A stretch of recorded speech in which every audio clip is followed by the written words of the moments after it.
Olá, a paz de Jesus, que essa paz de Jesus esteja com você em seu coração, em tua casa, com tua família e que todos os lugares onde você for, onde você estiver, que as pessoas possam sentir em você essa paz de Jesus, amém? Que bom podemos estarmos juntos novamente para falarmos das coisas de Deus. Em toda essa história do fim dos tempos que estamos trabalhando, nós estamos vindo numa crescente de revelações que vão culminar com a parousia, ou seja, com a volta de Cristo e depois, entrando no processo de fim do mundo, a instauração do reino de Deus. Veja, para isso tudo, nós temos que perceber uma coisa, que a caminhada da igreja desde que Jesus retornou ao Pai, ascendendo ao céu, não foi uma caminhada fácil. Não tem sido uma caminhada fácil. Por quê? Porque muitos irmãos perderam suas vidas proclamando a fé no Senhor. Veja, no Antigo Testamento, nós temos inúmeras histórias de personagens bíblicos que doaram e sacrificaram as suas vidas pela palavra de Deus, pelo Deus verdadeiro de Israel que se manifestou ao povo escolhido.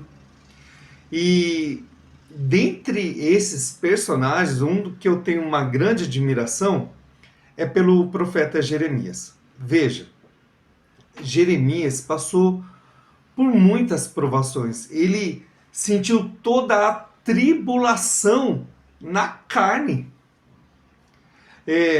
Quando nós estudamos teologia, pelo menos quando eu estudava teologia, o profeta Jeremias era chamado de o profeta chorão por causa das muitas reclamações dele. Mas veja, apesar das reclamações, ele foi perseverante na fé.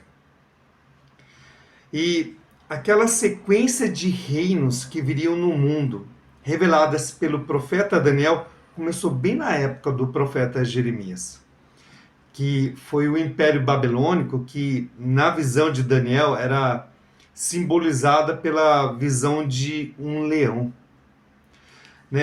Então, vejam, nós temos muitas histórias dramáticas daquelas pessoas que seguiram a fé em Deus no Antigo Testamento, mas não foi diferente com a igreja depois que Jesus ascendeu ao céu.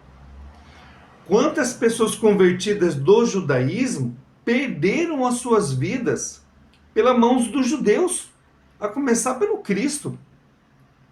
E depois, quando os pagãos foram sendo incorporados à igreja, muitos deles foram perseguidos, aprisionados e também foram martirizados.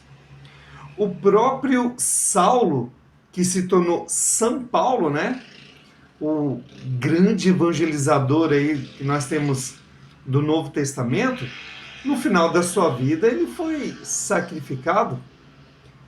Vamos dizer assim, sacrificado não, vamos usar uma palavra melhor, ele foi assassinado.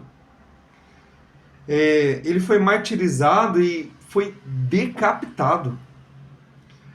Ele esteve presente, pelo menos no relato bíblico, do primeiro mártir cristão, que foi Santo Estevão. Ele morreu apedrejado, ainda pedindo a Deus o perdão daquela maldade que estavam fazendo com ele. Então, assim, você percebe que todos aqueles justos do Antigo Testamento, homens de fé, mulheres de fé, que na ascensão do Senhor foram levados ao céu, o Senhor abriu o paraíso para eles, aquele paraíso que estava com as portas fechadas desde a expulsão de Adão e Eva. E depois, na história da igreja, na caminhada da igreja, muitos dos santos foram sendo martirizados, foram perdendo as suas vidas de várias formas, tanto pelo desgaste do ministério, quanto pelas perseguições, pelas tribulações e pelos martírios. Bem, acontece que os justos do Antigo Testamento, os santos do Novo Testamento, estão unidos no céu e formam a noiva do Cordeiro. Nós já falamos sobre isso em outros vídeos, né? Todos aqueles que morrem na graça e na amizade de Deus formam a igreja triunfante no céu. Bem, acontece que eles, nós já vimos isso em outro momento, chega um momento que eles perdem ao seu justiça do sangue deles derramado sobre a terra, deles terem perdido suas vidas, e é dito assim para eles que esperassem mais um pouco até que se completasse o número dos escolhidos. Bem, então hoje, neste vídeo, nós vamos fazer uma introdução que vai nos conduzir aos castigos divinos. Então hoje nós vamos falar do clamor dos santos. Para isso, eu preciso que você entenda que todos nós que morremos na graça e na amizade com Deus, seja de uma forma natural ou seja de uma forma cruel, né, que chega ao extremo do martírio, todos nós somos acolhidos no céu e formamos a igreja triunfante, que por vezes a Sagrada Escritura, principalmente aqui no Apocalipse, chama-se de a noiva do Cordeiro. Bem, então eu quero convidar você a pegar a palavra de Deus, ali no capítulo 8, nós vamos começar do versículo 1, para que nós possamos entender como este clamor dos santos da igreja triunfante no céu vai desencadear a ira de Deus. Ou seja, uma resposta à maldade e às atrocidades do anticristo sobre o mundo. Apocalipse, capítulo 8, a partir do versículo 1, que vai nos dizer assim: quando abriu o sétimo selo, houve no céu um silêncio durante meia hora. Vi os 7 anjos que estão de pé diante de Deus. Foram-lhe dadas 7 trombetas. Chegou outro anjo que ficou em pé junto do altar com um turíbulo de ouro. Deram-lhe grande quantidade de incenso para oferecer com as orações de todos os santos, no altar de ouro que está diante do trono. A fumaça do incenso, junto com as orações dos santos, subiu da mão do anjo para diante de Deus. Depois o anjo pegou o turíbulo, encheu com as brasas do altar e jogou-o sobre a terra. Houve trovões, estrondos, relâmpagos e terremotos. E os 7 anjos que tinham as 7 trombetas prepararam-se para tocá-las. Palavra do Senhor, graças a Deus por esta palavra. Veja, aqui nós estamos falando da conclusão da abertura dos selos, né? Nós sabemos que quando Cristo ele adentrou a glória de Deus, quando ele chegou da sua ascensão ao céu, a visão que o Apocalipse dá é que João vê, né, São João vê um cordeiro como que imolado. Ele está reconhecendo Cristo ainda com as marcas do seu sacrifício na cruz. Lembra-se quando Tomé, na dúvida dele, falou: se eu não colocar o meu dedo nas suas chagas, lá, coisa e tal, eu não acredito? Então Jesus se manifesta e fala que vem cá, Tomé, põe aqui o seu dedo aqui na minha mão, põe o teu dedo aqui no meu lado, sou eu. Então é desta forma com que São João vê Cristo chegando diante da presença do Pai, com as marcas do seu sacrifício na cruz. E aí o que acontece? Tinha sido dito que ninguém poderia receber a mão do livro, receber nas mãos o livro que estava com Deus, que revelava a história cristã. E aí é dito que o leão da tribo de Judá, né, o Cristo, por causa do seu sacrifício, ele achou condições para isso. Então começam a ser feitas revelações. Os 4 primeiros selos que falam dos primeiros 4 cavaleiros, nós já identificamos que o primeiro cavaleiro se trata de Cristo, que está presente no mundo, cumprindo aquela promessa que Jesus fez: eu estarei convosco todos os dias até o fim dos tempos. E depois, os outros cavaleiros que vêm a guerra, e depois a miséria, e as pestes, e todos esses 3 cavaleiros gerando a morte, são as diversas situações que vai acontecendo na história da igreja no mundo. E aí, essa ação maligna no mundo vai gerando os mártires, vai gerando a perda da vida dos fiéis, que aí é revelado no próximo selo, né? Que são os mártires. E aí eles pedem ao Senhor, né, a justiça pelo sangue deles derramado. E o que acontece? Chega neste momento aqui da abertura do 7º selo que vem essa resposta. Veja, aqui, ó, vai dizer que, ó, quando o anjo se aproximará do altar, ele vai dizer assim, ó, deram-lhe grande quantidade de incenso para oferecer com as orações de todos os santos. Que orações são essas? É aquele clamor que eles fazem ao Senhor: Senhor, até quando? Eu vou colocar a passagem aqui para você ver, ó. Acho que está no capítulo 6, se não me engano, versículo 9. Aqui, ó, 5º selo. Quando abriu o 5º selo, vi debaixo do altar a vida daqueles que tinham sido imolados por causa da palavra de Deus e do testemunho que haviam dado. Gritavam com voz forte: até quando, Senhor, santo e verdadeiro, ficarás sem fazer justiça e sem vingar o nosso sangue contra os habitantes da terra? Então, este momento em que o anjo oferece esse incenso diante de Deus, ele sobe com que orações dos santos? É esse clamor, é essa oração que eles estão fazendo. Qual é a resposta de Deus? A resposta de Deus vai ser a sua ira, ou seja, os castigos divinos que virão. Então, por isso que fala no começo, ó, eu quero que você perceba essa distinção aqui, ó. Que quando começa esse texto do capítulo 8, ele diz assim, ó: quando abriu o 7º selo, houve no céu um silêncio durante meia hora. Quer dizer, é um momento de expectativa, um momento importante. Algo grandioso vai acontecer.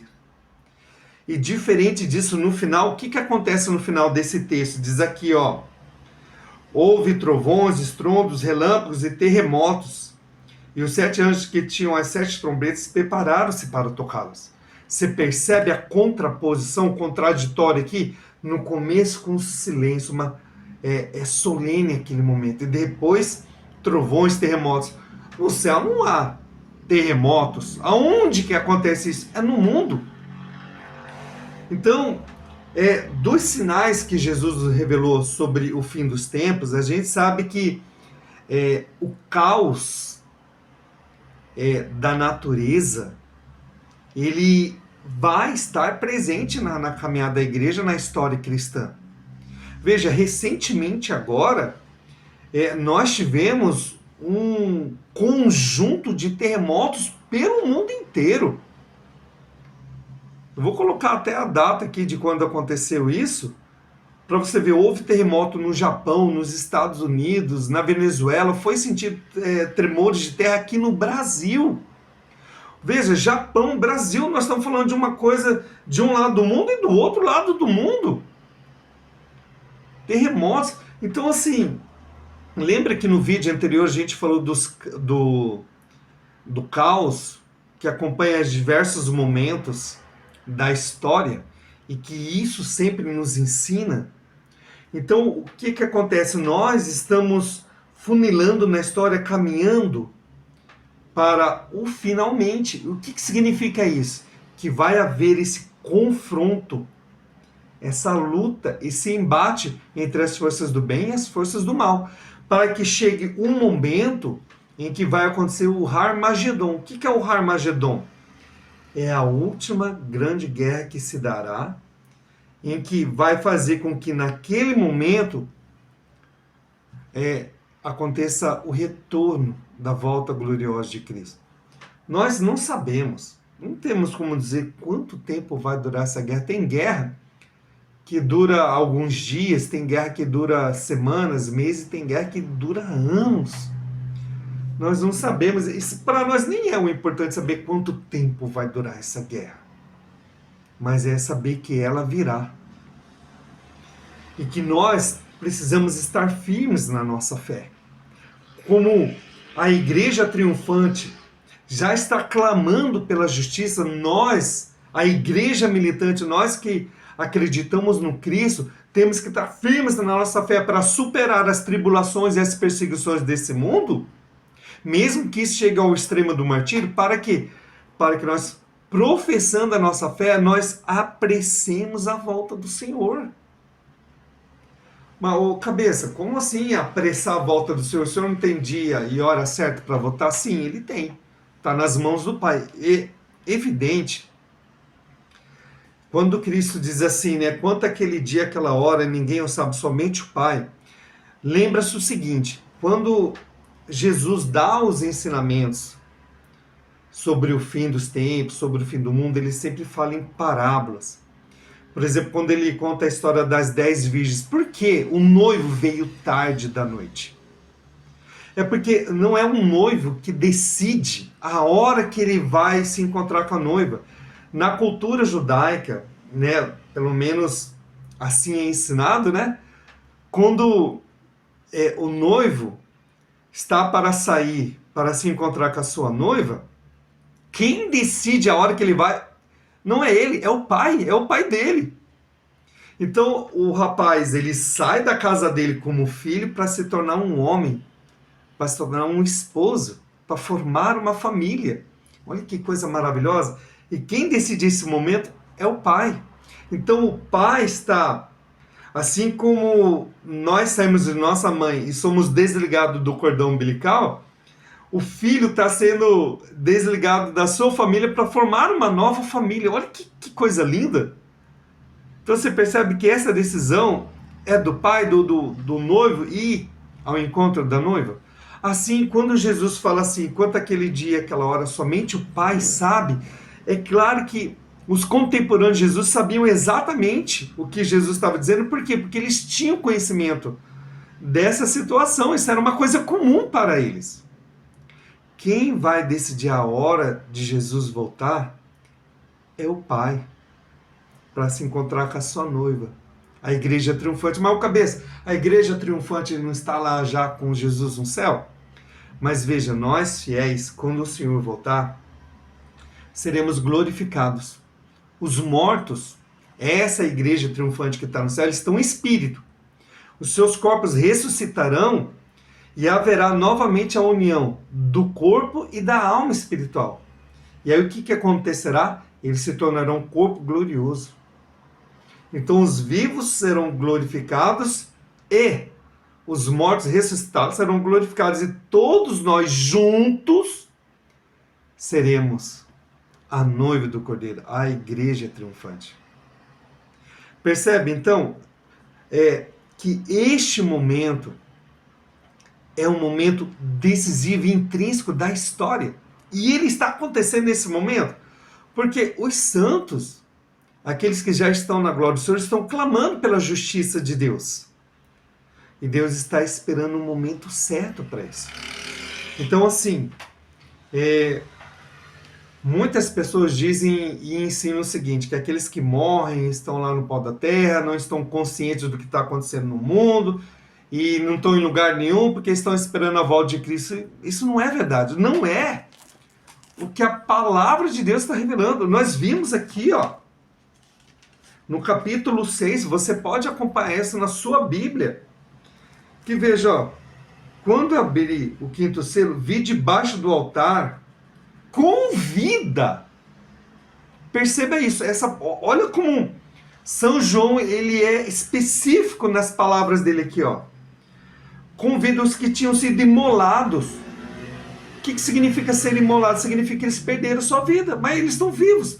Lembra quando Jesus ele faz a seguinte citação? Deus é o Deus de Abraão, de Isaac e de Jacó. Ele não é Deus dos mortos, ele é Deus dos vivos. Então, é preciso ter um conhecimento mais aprofundado da Sagrada Escritura para não sair falando besteira por aí. É uma pena que muitos tenham ensinado coisas erradas sobre a revelação da Palavra de Deus.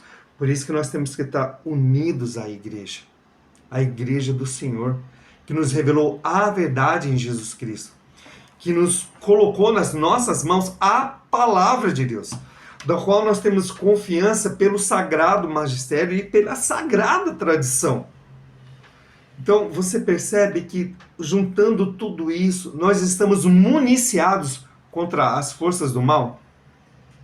Indo à Santa Missa, participando da Sagrada Comunhão, tendo participado dos sacramentos, principalmente da confissão dos nossos pecados, tudo isso vai fazendo com que nós busquemos mais a santidade e nos ajude a aproximar mais de Cristo, dando testemunho da nossa fé para todas as pessoas, inclusive aquelas que têm o seu contraditório, né? Que nem professam a fé cristã, mas que professam outras doutrinas, né? Muitas vezes totalmente contrárias ao ensinamento da fé cristã. Então, com este vídeo, é preciso que agora você se una à oração. A igreja militante que vive a fé para que se torne, no futuro, a igreja triunfante. Todos nós juntos venhamos a nos tornar a igreja no final dos tempos. Que igreja? Essa arca de Cristo, como era a arca de Noé, a arca de Cristo tem que se tornar a noiva do Cordeiro e formar uma aliança indestituível. Ou seja, nós, a partir deste momento da volta de Cristo, vamos reinar com Cristo no mundo. Mas isso falaremos mais à frente, para que nós não caiamos naquele erro dos ensinamentos do milenarismo. Nós vamos trabalhar bem essa revelação para saber o que a igreja nos ensina, o que a palavra de Deus nos revela. Amém? Então, que muito mais agora, você possa vivenciar a sua fé, sabendo que, assim como nós rezamos aqui no mundo, os nossos irmãos que já estão na glória também estão rezando. Nós rezamos um pelos outros. Esta é a comunhão dos santos. Amém? Que essas palavras possam trazer fé ao seu coração. Deus abençoe e até a próxima, se Deus quiser.